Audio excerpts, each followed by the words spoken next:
The St John's Church and Community Centre is located on Victoria Road, minutes away from Hawley and Cecil Squares.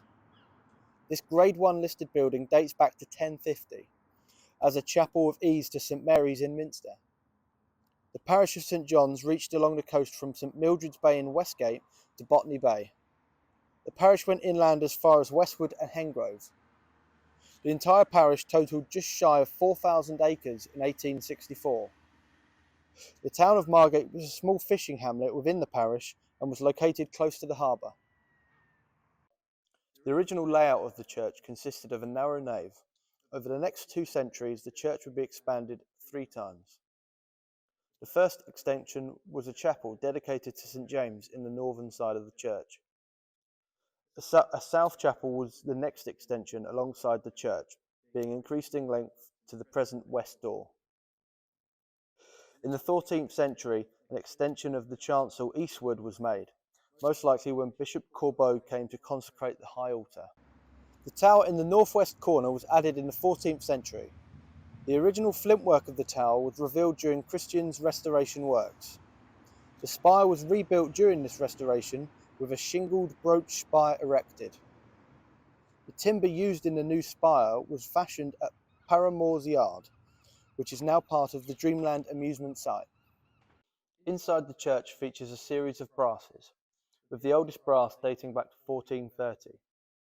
These brasses and other monuments are a feature of pre-Reformation monuments. In Kent alone, over 150 churches feature brass figures and dedications. The brasses within St John's feature many local notables from the 15th century. These individuals include Nicholas Canties, dating from 1431, Thomas Smythe, dating from 1433, John Dandelion, 1445, who was a steward of the church and is buried within the grounds. A distinctive brass is the brass dedicated to Richard Notfeld, 1446. He is depicted as a skeleton, and the brass is one of the longest in the church, measuring 31.5 inches. This church font dates to 1485 and is decorated with the arms of England and the arms of the Cinque Ports. The font sits inside 4 pillars. These pillars are of the Norman period. These pillars differ from the others within the church due to their rounded shape. The other pillars within the church are hexagonal and octagonal. Inside the church features many tablets and monuments to local residents from the period. This tablet here features Paul Claybrook and his wife Marie Claybrook. Paul died in 1622, with Marie passing in 1624. This tablet was erected for them in 1624. As Margate became a prosperous seaside town in the 18th century, St John's was faced with an influx of visiting worshippers. This resulted in high-sided horse-box pews in the nave. This increased crowd would be focused on a 3-decked pulpit. In the 19th century, a major restoration of the church would take place, and it is this restoration that we can see in the present day. Architect Ewan Christian was responsible for the restoration project. Christian restored more than 20 churches in the county.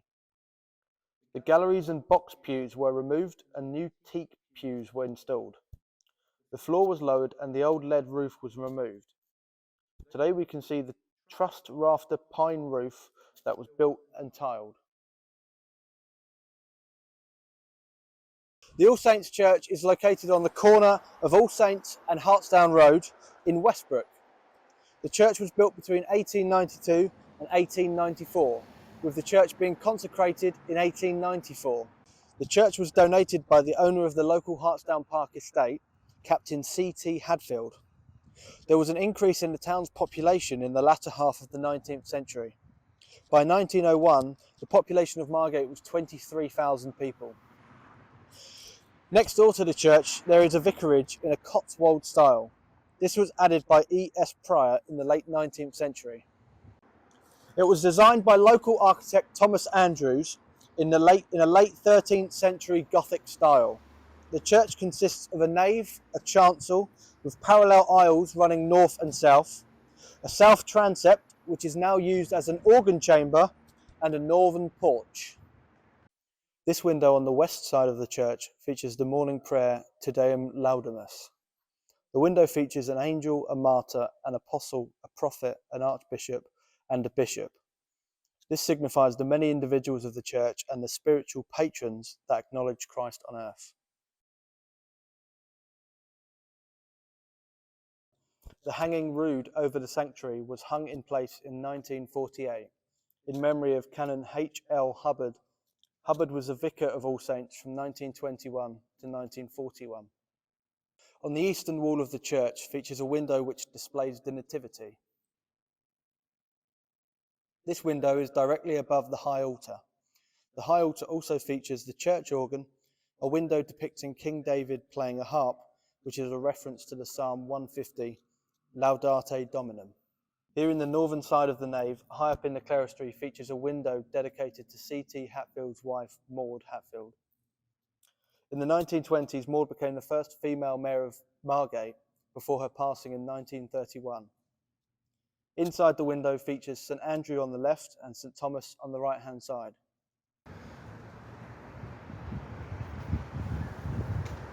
St Paul's Church is located on North Down Road in Cliftonville. The church is a Grade 2 listed building with the listing awarded in 2010.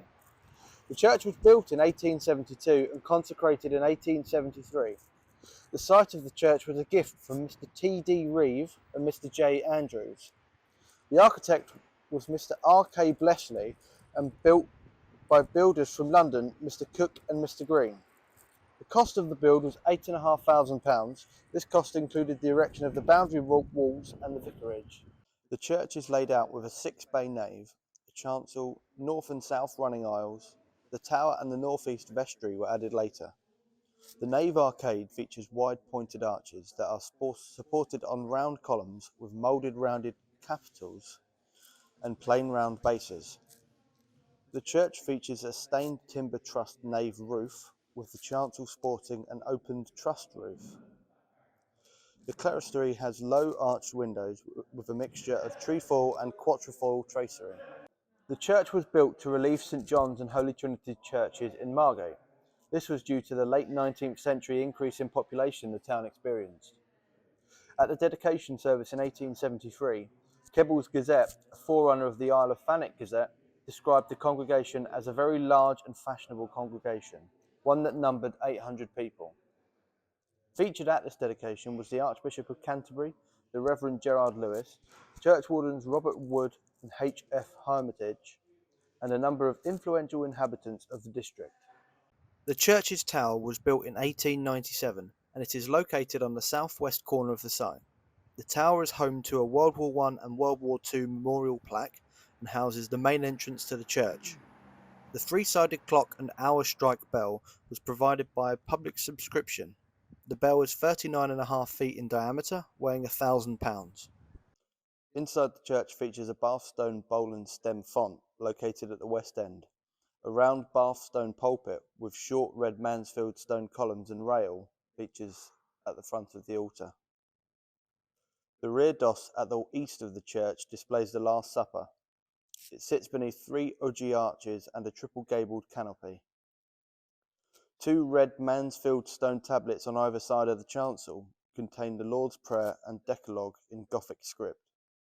The tablets are set in ogee arches with marble colonnettes with angel figures located above.